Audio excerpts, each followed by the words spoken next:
What is going on, guys? We are back for our final episode of this season. That's right, you heard me say this season's top 5. We will be continuing this on after this. I have other stuff planned. I have other top 5s planned. I'm super excited for this, but we're not going to talk about that too much right now. We're just going to hop into this week's top 5. When I think of the water typing, of course, I think of bulky offense. I think of very, very balanced attackers that are kind of middle speed tier, with good HP, good defenses, and a decent attack stat that can hit you back pretty hard. Great coverage moves, and versatile Pokemon. And so for me, water typing has always been a staple in team building for me. If I don't have a water type, I feel like I'm missing something, like the team is incomplete somehow. And so for me, this typing is just, it's one of the original cores. It's one of the most diverse typings. And so without further ado, let us hop in to this week. But quick little disclaimer before we begin. Of course, we only include primary typings and we don't include legendaries. This is just so that we can have a more diverse list. And I do plan on doing a legendaries list at some point in the future. So that'll probably be a season 2 thing, but we'll see. And yeah, of course, my list is 100% opinionated. So meaning that it's not just based off of stats, or it's not just based off design. It's kind of a combination of the two, and kind of just the way that I feel about the Pokemon when I use it, and what my sense of it is as a threat level when I'm playing against it, or whatever, what have you, right? So without further ado, let us hop in to this week's number 5 list, or number 5 on our top 5 water type.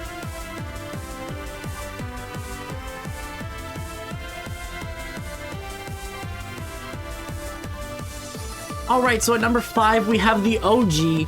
We have Blastoise, the shellfish Pokemon. And of course, this Pokemon has cannons that come out of its shell and can blow through steel with how powerful its Mega Launcher is. Get it? Its Mega Evolution's ability. So we have pretty good base stats all around here. 79 HP. 83 in attack, 85 in special attack, 100 in both defenses, and 78 speed. So this thing is kind of what I was talking about in the intro there. Very, very balanced, very, very hard hitting, and when it Mega Evolves, it only gets better, right? 100 in attack, 130 in the special attack, 120 in basically both its defenses. And so it's able to eat up any hit you want to throw at it and hit you back pretty hard. In singles, I mean, this thing runs Shell Smash to kind of give itself a +2 in speed and its defenses, its offenses, and then it's gonna just run through you with like Scald, Ice Beam, and then whatever else you want to throw onto it. When it Mega Evolves, obviously you have Dragon Pulse, Aura Sphere, Dark Pulse, and Water Pulse that are all boosted. I think, despite everything though, I think Surf and Scald are still stronger than Water Pulse though, but even with the Mega Launcher boosted, but it's still obviously an incredible move pool. It has such a wide variety of things it can go for. Standard coverage moves for a water type. Ice Beam, Blizzard, Flip Turn is now a thing in Gen 8 and Gen 7. Water Spout is really, really good in doubles. You run it on Trick Room or some way to protect it, and it can just go for a 150 base power move if you're full health, right? And so that's very, very powerful. And then also in doubles, Fake Out and Follow Me support is just incredible, and just allows Blastoise to be such a mixed bag, right? It can be offensive, it can be supportive, and that's kind of what the water type is, right? The glue to your team. And so for me, that's why it was number 5. Design wise, obviously a turtle with cannons coming out, like that's incredible. But for me, this slot actually, like, I almost put Blastoise number 4 and kind of switched 4 and 5, but I kept going back and forth and I ended up settling on this. It's not a knock on Blastoise, it's really just a testament to how much I like everything in the water typing and just how strong this list is as a whole. And so without further ado, let us hop in to number 4.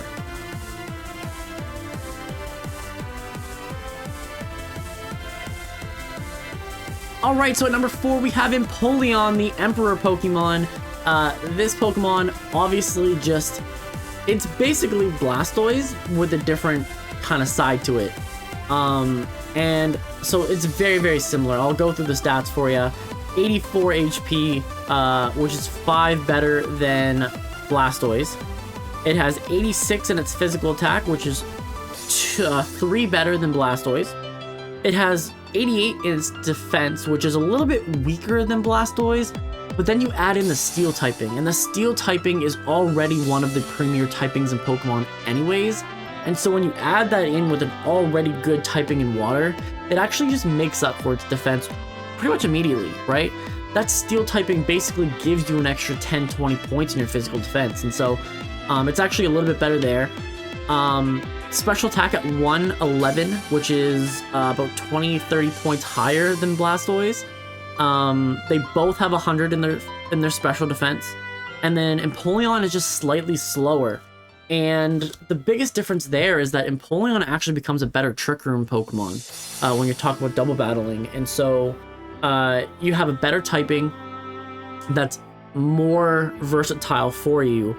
And then it kind of does similar things, right? Ice Beam, Icy Wind, Scald, Knockoff, Flash Cannon, Grass Knot. I mean, this thing is obviously, you know, designed to be a Trick Room offensive Pokemon in doubles.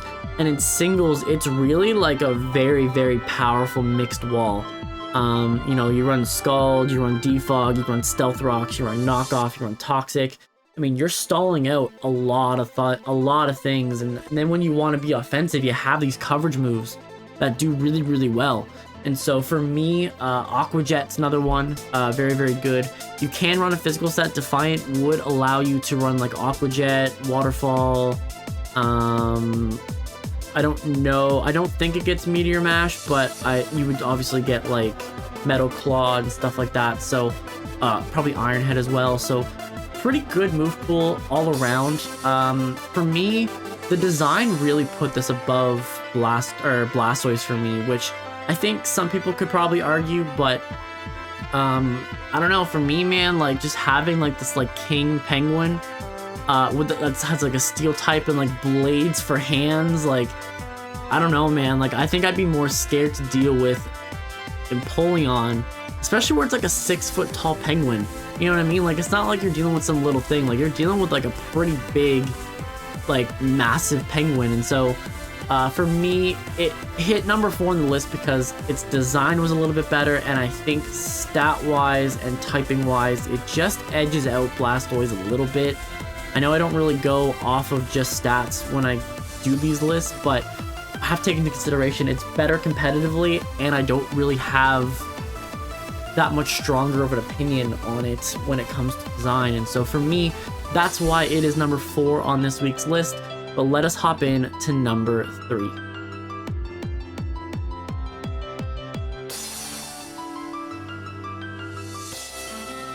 Alright, so at number 3 we have another OG Pokemon, and this Pokemon for me had to be on this list. It is basically what every trainer considers to be, if you're a master of water-type Pokemon, you have a Gyarados. And that is sort of kind of the bar that is set for this typing, right? Intimidate, Moxie, Mold Breaker when it Mega Evolves. Just a Pokemon that is known to be hard to control, that requires a very talented trainer to be able to control this Pokemon, and then have it be faithful to you, because it is a Pokemon that is, you know, very violent, very aggressive, and so you need to have a lot of control. You need to really have the respect of this Pokemon, and so for me, that is just a sign that this Pokemon had to be high on the list. 95 HP, very, very bulky, 125 attack, hits like a truck. 79 physical defense, not the greatest, however, it's not that far off from some other very bulky Pokemon, and it has Intimidate. So its physical defense stat is actually much higher when you get an Intimidate off. 60 special attack, it's not going to hit you on the special side. This thing is here to mess you up physically. 100 special defense is very, very respectable, very, very good, very, very bulky. And 80 speed, it kind of puts it in this awkward position where it's too fast for Trick Room, too slow for the fastest metagame Pokemon. So in singles, for sure, you're definitely running Starf a lot, or Band, just to try to get that attack boost or get that speed boost. But even if you don't run that, I mean, this thing is Dragon Dance, and so it's able to continue to boost its physical attack and boost its speed all at the same time. When it Mega Evolves, it does lose the Flying typing and gains the Dark typing, which, in my personal opinion, actually fits it better from design-wise. The Flying type, I don't know, I feel like the Flying type is just a little unnecessary for it, but, you know, you lose out on two really good abilities just to get a typing that makes a little bit more sense, and so, you know, there's a trade-off there, but obviously Waterfall, Ice Fang, Power Whip, Bounce, if you had the Flying Z from Gen 7, very, very good. Earthquake's an amazing coverage move, basically covering off your ×4 weakness to Electric. Taunt, Thunder Wave if you're running kind of a more support set. Crunch when you go to Mega Evolve. Substitute is obviously very, very good on a physical Pokemon, being able to avoid Will-O-Wisp, being able to avoid taking some chip damage, being able to avoid Intimidate. Like, it does a lot of good things for you, and Stone is just another coverage move. And so no matter what you do with this Pokemon, it is going to be offensive, but it can be offensive support or just a straight wall breaker. And so that's really what you're going for with Gyarados. You know, obviously, like, this thing is a Pokemon of legend, right? Kind of this Kraken style of, like, the scariest thing in the sea that can just destroy anything in its path, right? And so for me, Gyarados just has this lore about it. It has this intimidation factor. It has this only champions and extremely powerful trainers can have this. And so for me, it hits a nostalgia trip. It hits everything that you want to hit in a great water type. And so for me, that's why it was number 2. But without further ado, before this episode takes forever, let us hop in to number 2.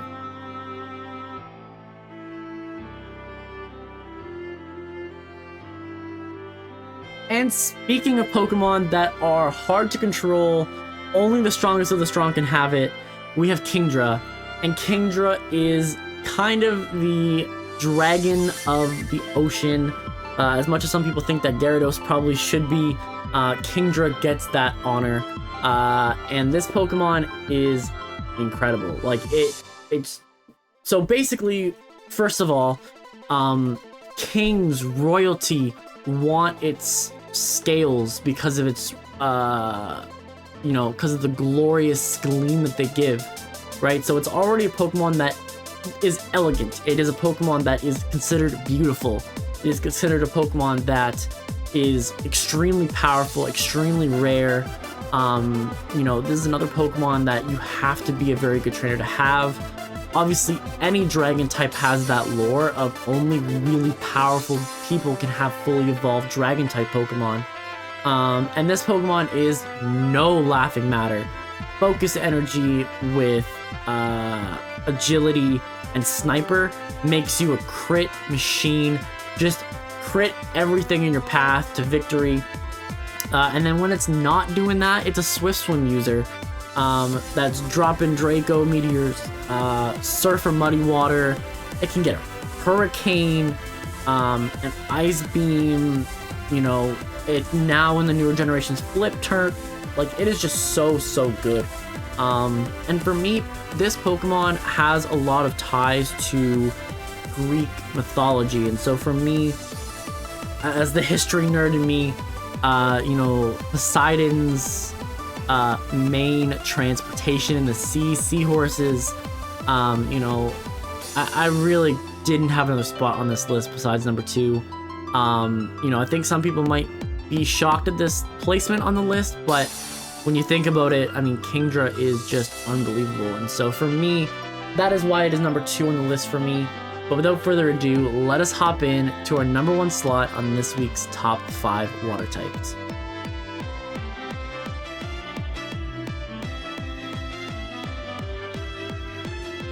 And officially making this the longest episode in our series. We have Greninja, the ninja Pokemon.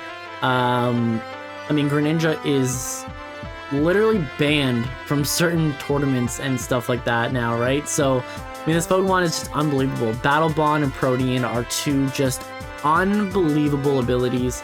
Battle Bond basically is a Mega Evolution without taking a Mega Evolution slot, and has 145 physical attack, 153 special attack, and 132 speed.